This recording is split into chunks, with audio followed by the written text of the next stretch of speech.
She was simply, to millions around the world, the Queen. The most famous woman of her time, from her coronation in 1953 to the outpouring of affection on her Diamond Jubilee marking 60 years on the throne.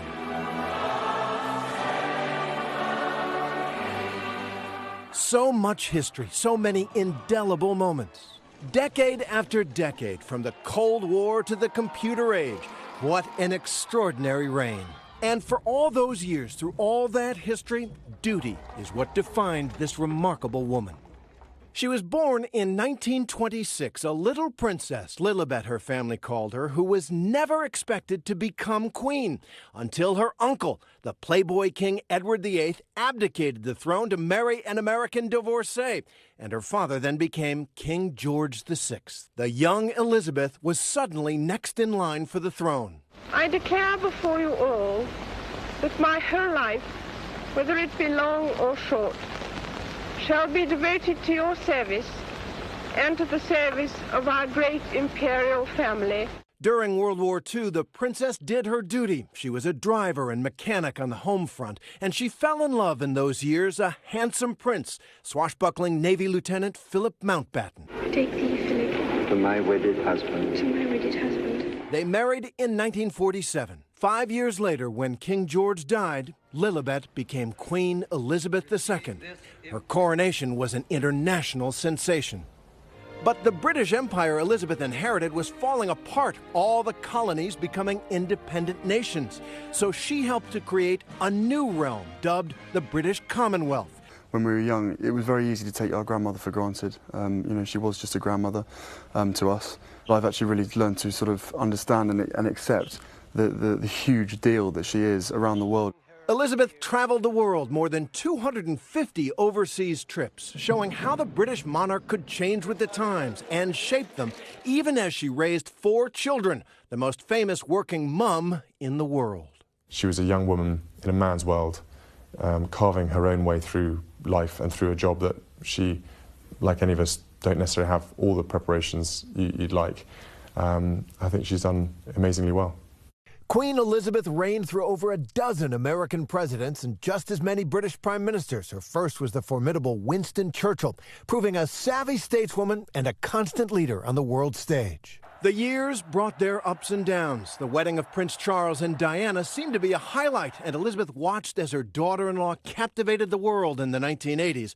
But when that marriage collapsed so scandalously, many Britons began to doubt the relevancy of the monarchy itself. When Diana was killed in a car crash in Paris, Elizabeth stayed in Scotland with her family. As waves of grief rolled over Britain, the Queen was seen as unsympathetic, and public anger at the royal family reached a fever pitch. And then she returned and joined her people in mourning. What I say to you now, as your Queen and as a grandmother, I say from my heart. First, I want to pay tribute to Diana myself.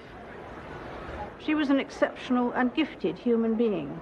As monarch, Elizabeth maintained tradition and yet moved just enough with the times. Good evening, sir. Good evening, Your Majesty. Who can forget her appearance alongside 007 Daniel Craig at the London Olympic? From a woman who prized dignity, but her family knew a different side. If you do ever have problems, you can share them with her and she will listen and she will try and help. But otherwise, she sort of lets you get on with your own life and carve your own path. Perhaps one of Elizabeth's proudest moments, Prince William's marriage to Kate Middleton in 2011, a wedding that united the British people and breathed fresh life into the monarchy.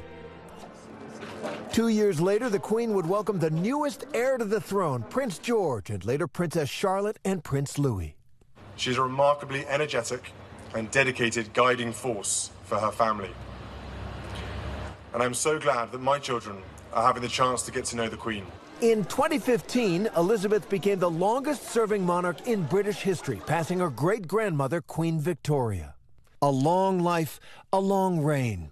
She watched with pride as the next generation celebrated milestones, and she endured the disgrace of her son Andrew's public scandals that saw the Queen strip him of his military affiliations, royal patronages, and the title of His Royal Highness. Her reign, which was born out of her uncle's abdication, saw her grandson Prince Harry also step away from royal life. The decision that I have made for my wife and I to step back is not one I made lightly. It was so many months of talks after so many years of challenges. And I know I haven't always gotten it right, but as far as this goes, there really was no other option. One biographer called her Elizabeth the Steadfast, her strength guiding her people through the COVID-19 outbreak. We should take comfort that while we may have more still to endure, better days will return. We will be with our friends again. We will be with our families again. We will meet again. Elizabeth's deep sense of duty above all earning her a permanent place in the hearts of the British people. In 2021, she mourned her greatest loss, the rock of her own life, her husband, Prince Philip, her closest confidant and advisor. Their marriage was an enduring partnership, a sentiment she shared on their 50th wedding anniversary. All too often, I fear Prince Philip has had to listen to me speaking. But he has quite simply been my strength and stay all these years. 73 years of marriage spent side by side, and at his funeral, the poignant images of the Queen, due to COVID protocols, seated alone. She will be remembered for a lifetime of unwavering service to her country. Perhaps Prince Charles put it best on the night of his mother's Diamond Jubilee. As a nation, this is our opportunity to thank you and my father for always being there for us, for inspiring us with your selfless duty and service, and for making us proud to be British. The Queen is dead. Long live the King. And Terry Moran is joining us.